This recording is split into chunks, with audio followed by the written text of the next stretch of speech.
What is going on, everybody? I am Prepper Princess, the author of Living on Almost Nothing. If you're interested in purchasing that book, I'll go ahead and leave a link down in the description box below. Today, I want to talk about prepping and a couple of things about that. If there were some sort of cataclysmic event, a lot of people always say in the prepper community, I just want to keep the lights on. I am totally calling BS on you right now. You don't just want to keep the lights on. I'm sorry. If you just want to keep the lights on, go out and buy yourself a $5 solar bulb and you're prepped for the rest of your life.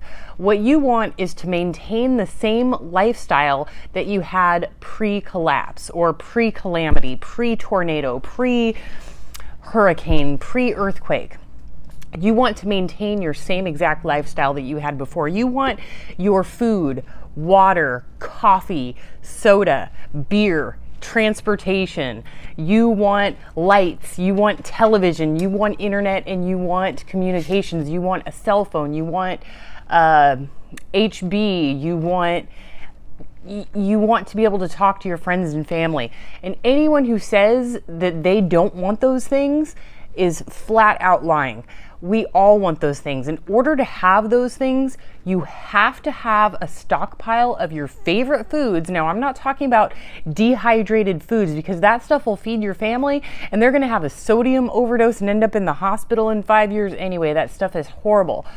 Just prep what you eat and you're going to be much better off than prepping that freeze-dried stuff that everybody is always trying to sell you. Trust me, I've tried all of it. I spent thousands of dollars on it and I literally could not give it away. The food bank would not take it. I'm not kidding you on that. So let's talk about electricity. We all need electricity in this day and age. Today we're going to be going over the Alpez solar generator. I've got a couple of panels. I've got this new unit and this can possibly keep your lights on, as all preppers want to do. We just want to keep our lights on. It's going to keep your lights on, no problem. You know, plug in a lamp and you're good. It's like a lamp uses 9 watts. You can get 9-watt bulbs and you are all set. But it's going to power your lights, your TV, your air conditioner, your refrigerator, you know, whatever you need. Possibly your refrigerator, depending on the size of your refrigerator. I have an 11 cubic foot refrigerator. Most people in America have a 24, which uses more than double the energy of mine, but I digress. I would recommend getting a smaller refrigerator just to save on energy consumption through your monthly bill and so that you waste a lot less food. Right now I've got a couple of solar panels going in. We're going to test and make sure that it has pass-through generation, meaning that you can charge it at the same time that you're using it on electricity. I've got a little bit of yard work. We had a windstorm come through last night and I just had it in pristine condition yesterday, and now my fake lawn looks like a junkyard, potato chip bags and all. But we're going to go ahead and get that taken care of, and we're going to go ahead and test out the unit at the same time. And as you guys know, whenever I test out a unit, at the end of the video, I always go over the owner's manual, the user's manual, so that you know everything that I know about the unit. All right, guys, so let's go ahead and get to it.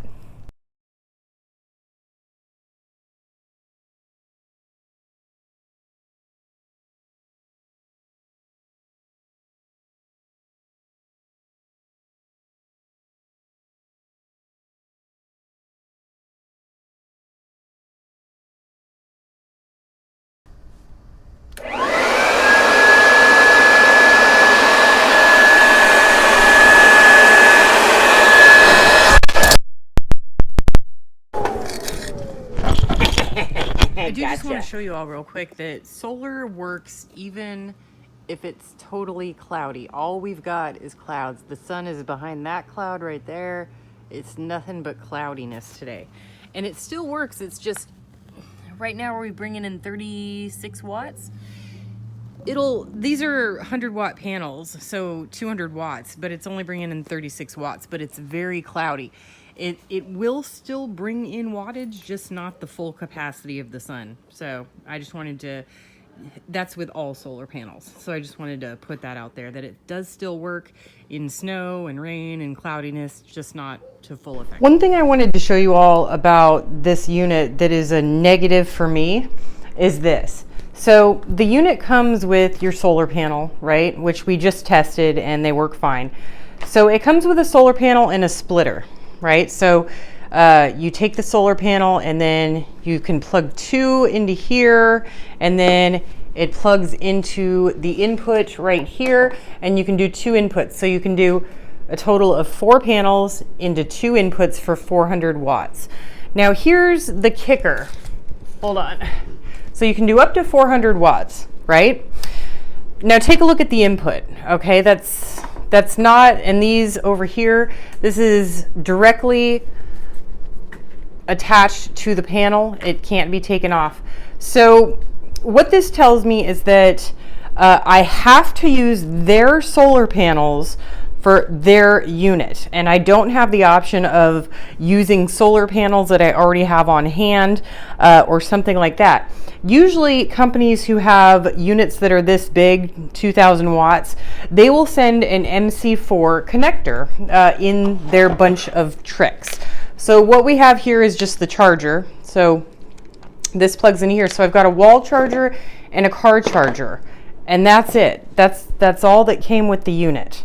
So that tells me that there is no MC4 to their input conversion, which means that you have to buy their solar panels to go with their unit. While this may look like a good idea on the business front, on the front side of it, oh, they have to buy our panels to use our unit. Well, the prepper community doesn't like to be told what to do, and I am the type of person who would go towards a different unit that does not require their particular solar panels. I might want to buy their solar panels if they're moderately priced or they're a good value, but I might find a better value somewhere else, but still want to use the unit. So Alpes, that is a negative for you. I am not into proprietary solar panels at all, or also not into proprietary external batteries or anything along those lines. So I have to give you a thumbs down for that portion, but we still have a lot more to review, so let's keep on going. Unit is currently charging at 186 watts. It's been charging about at that rate for about 20 minutes, and that's a pretty low input for such a large unit. So that just means that it's going to take longer to charge via a wall unit. It's actually about the same as what you would get out of the 200 watts of solar panels. So this is 186, 187 watts. That's not a bad thing, and it's not a good thing. It just means that it's going to charge slower, which is technically a bad thing, but the good thing is that you don't have to worry about overloading your circuits. There are some units that have inputs of like 1500 watts, and you can easily blow a circuit. Yes, they get to brag about the fact that it charges faster, but you really can break a circuit doing something that fast. It's 8:30 a.m. Testing it out on the refrigerator to see how long it will do the refrigerator. 11.1 cubic foot Whirlpool, about half the size of a normal home refrigerator. It is 8:30 a.m. the next day, and it's still at 10%. So it looks like it's good for a full 24 hours on an 11.1 cubic foot Whirlpool fridge. Next practical test is going to be the air conditioner.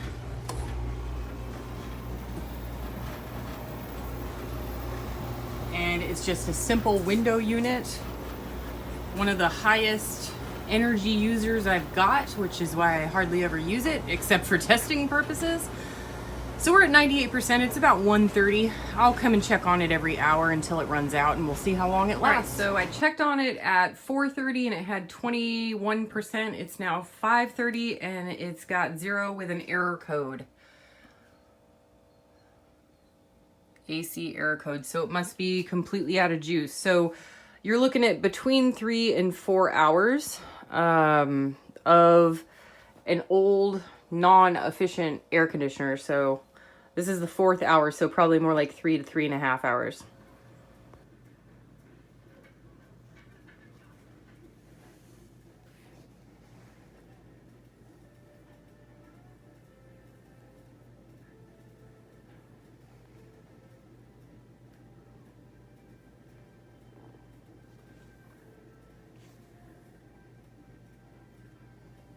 I don't think she's ever going to grow into those things.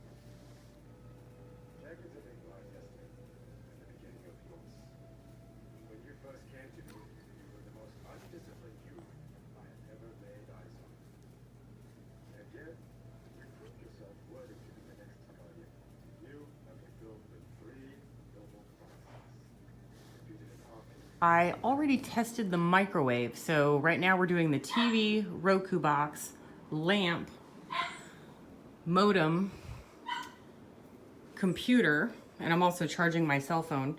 And we're gonna see how long it lasts powering the living room. I was just terrifying the dogs with the vacuum, and then I realized I'm in the middle of reviewing this 2,000 watt generator.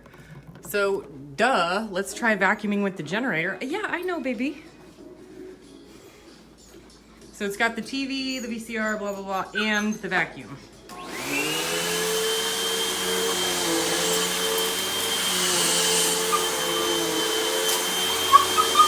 I know, baby, I know.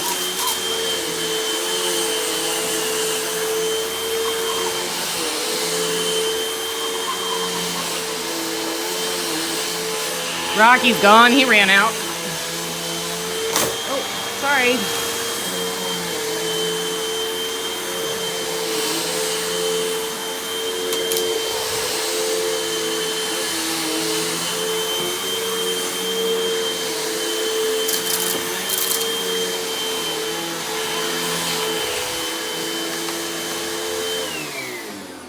I really need my camera holder thingy. Doggone it. It's hard doing this with one hand.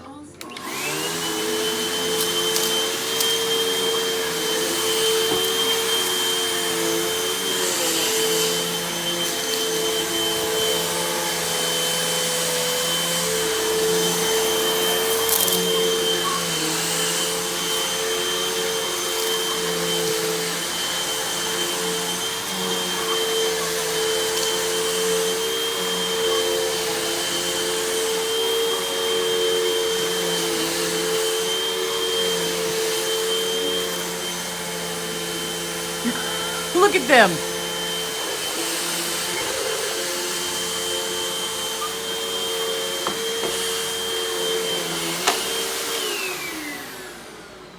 Well, it worked. It works, baby puppies. Cute little puppies, it works. Oh, rawr. We are at the end of the test for the TV and computer and modem, and it's been 14 hours. I'm gonna cut it short, but it's still running at 36%, and it's been 14 hours, but I'm getting ready to go to bed early. So 14 hours and still has 36% left. So the living room test has been completed. One positive thing about these things that charge on a low wattage is that you can charge them from other units. So this one takes 400 watts, but this one takes 5. This one outputs 1,500 watts. This one outputs 2,000. But you can take the smaller unit and charge the larger unit because it has a slow wattage input. The thing that I'm noticing is that this one says it's inputting 188 watts, while this one says it's outputting 267 watts. So I can't verify which one is accurate. Even with my watt meter, they both match. So the watt meter says this one's 267, the watt meter says this one's 187 or whatever. So they're both showing as accurate, but either way, this one is charging. And the reason I do this is because charging from an already existing solar unit is free. Charging it from the wall costs money. We are now at the last part of the video. I have tested this thing on every large appliance I have: the vacuum cleaner, air conditioner, refrigerator, microwave, my TV, you name it, it has been tested. I was not able to kill the unit, which is what we try to do. So it is the end of the video, going over the user's manual. It comes with a warranty card. Boom, there you go. And then here is the user's manual. Feel free to pause this video anytime you want to zoom in or read the manual. Okay, product list, disclaimer: not responsible for any damage caused by force, fire, typhoon, flood, earthquake, or customer's negligence, abuse, or use in other unusual circumstances. Boom, there you have it. All right, nice little pictures here. You know, when it comes to the plugins, don't let that stuff confuse you. Seriously, every plug, there's only one way it can fit. It's like those little things that they give you when you're 5 and in kindergarten. It has like a square and a star and a triangle and a circle. they will only go in the box one way. It's the same thing with these units. The only plug will plug in one place. It doesn't fit any other way. So these are truly plug and play units. It has a nice light on the back, and I like this light because it is not like super bright in your face. It's got like a, let me show you. It's got some sort of filter on it that makes it not too bright and disturbing, to be honest with you, because sometimes I get blinded by these things. Yep, typical on-off switch. These really are plug and play. It shows the input, the output, the percentage of usage left, and how many hours it's going to be using. Right.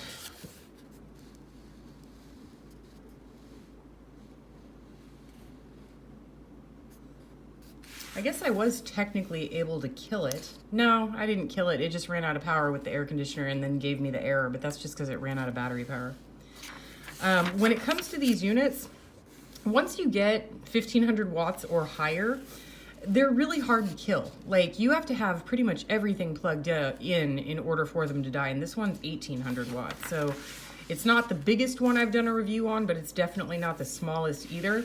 It is not the worst unit I would ever buy, but it's also not exactly my first choice. But the only reason for that being is that while I was reviewing the product, for instance, the air conditioner lasted 3 to 3.5 hours probably. And most other units, you know what, I take that back, because the other units are 2000 watts and this one's 1800. So the storage capacity is going to be slightly less. So the 3.5 hours is actually right on par for the amount of power that this thing has. And fortunately, this company, Alpes, which is actually a very good company, very good customer service. I will be sending this unit to my dog trainer who is moving to Alabama and lives in a tiny home, and she is going to be pushing her tiny home with her the entire way to Alabama, taking it with her, putting it on her own land, and the only power she has is propane generator. And she wanted to get one of these generators, but she was scared she wouldn't understand it. So this is the perfect opportunity for me to do a good deed for somebody who doesn't have a whole lot of income, and for her to get her chance going with the 1800 watts. So I'm going to give her the unit, and I'm also going to give her the solar panels to go with it, and she'll gain the confidence that she needs to decide if she wants to keep it the way it is or upgrade it at a later date. And one last look at the unit. Here's the back with the flashlight. Let me turn it on real quick.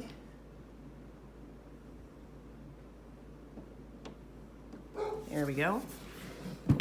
There's the flashlight.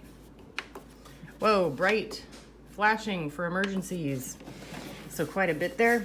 And then the front is pretty typical. You've got 3 of these, and one thing that I would recommend always having on hand is a splitter. So you can buy these little things for $5. They have 3 plugs on them, and then that plugs into this one.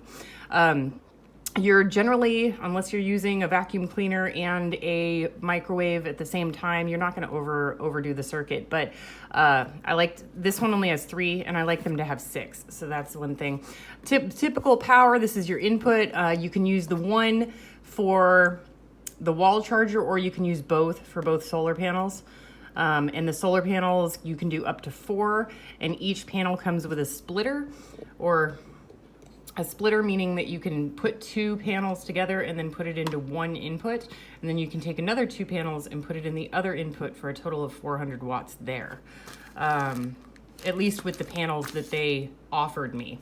And then you've got your standard, I call it the cigarette lighter, some people call it 12 volt or whatever, and then you've got your 12 volt 10 amps, and then you've got your cell phone chargers and all that good stuff. And there is nothing on the sides of the unit. Good sturdy handle. And if this is the right unit for you, everybody's needs are different. I will go ahead and leave a link down in the description box below.